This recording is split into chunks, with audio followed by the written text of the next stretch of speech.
Minecraft, one of the most popular games in the world. But have you ever asked yourself how is it actually programmed? What does the code behind Minecraft look like and how did someone even make it? Today I'll show you the first steps of learning programming, and who knows, maybe one of you will end up creating a game even bigger than Minecraft. Some people tried it already and they succeed, like Terraria or a mobile version of fake Minecraft build block craft, so maybe you'll be next with an even better game. It isn't as easy as people think, it's actually harder, but I'll show you the easiest way to learn programming.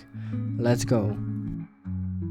When people ask me where to start, I always say Scratch. A lot of beginners try to jump straight into languages like Python or Java and they quit because it feels way too hard. Scratch is different, it's built for learning. You don't need to know syntax, you don't need semicolons or brackets, all you need is logic. The best part? It's visual. You drag and drop colorful blocks, connect them like puzzle pieces and boom, your code comes alive. You can make character move, talk, react to inputs and even build a simple games. And while it looks playful, Scratch actually teaches the real fundamentals of programming: loops, if-else statements, and variables. It's basically training wheels for coding, but in a fun way. Once you understand Scratch, moving on to real code will feel way less scary, because you already understand how computers think. And honestly, that's what makes Scratch so great. It feels like a game, but secretly you're already learning programming logic. You can experiment, make mistakes, and fix instantly, which makes exactly how coding works in the real world. Once you've got the basics of logic, you can move on to the three of the most common programming languages, the ones behind almost every website: HTML, CSS, and JavaScript. HTML is like a structure, like the blocks of your build. CSS is the style, like choosing your textures. And JavaScript is the redstone, it makes everything work. Fun fact, Minecraft itself is coded in Java, which is completely different language than JavaScript, even though they're similar names. A great place to practice these three is on CodePen. It's free, online, and lets you experiment instantly. And here's why these three languages are so important. They are everywhere. Every website you visit, from YouTube to Google, is built with them. Learning HTML, CSS, and JavaScript isn't just about making websites, it's about understanding how the internet itself works. Even if you don't want to be a web developer, practicing these three languages train your brain to think like a programmer. You'll learn problem solving, how to break big challenges into smaller steps, and how to actually see your work come alive in real time. And when you are comfortable with Scratch and the web basics, it's time for the real deal: Visual Studio Code. This is one of the most popular coding programs in the world. Here you can write almost any language you want: Python, Java, Swift, and even command line programs with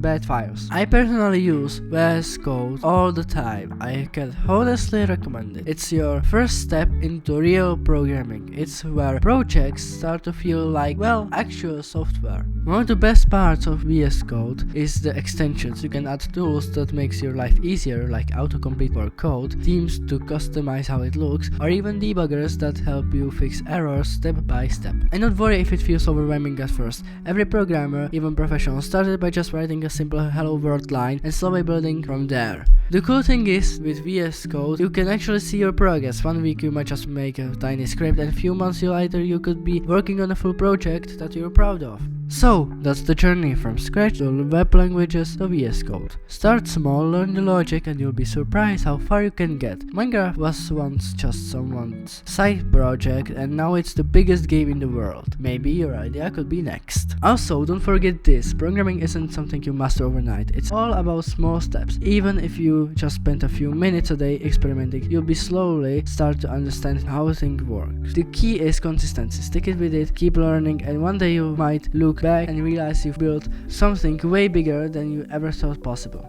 I really hope you enjoyed this video. You can like and subscribe to my channel. If you have any questions, you can ask me in the comments. See you next time. Bye!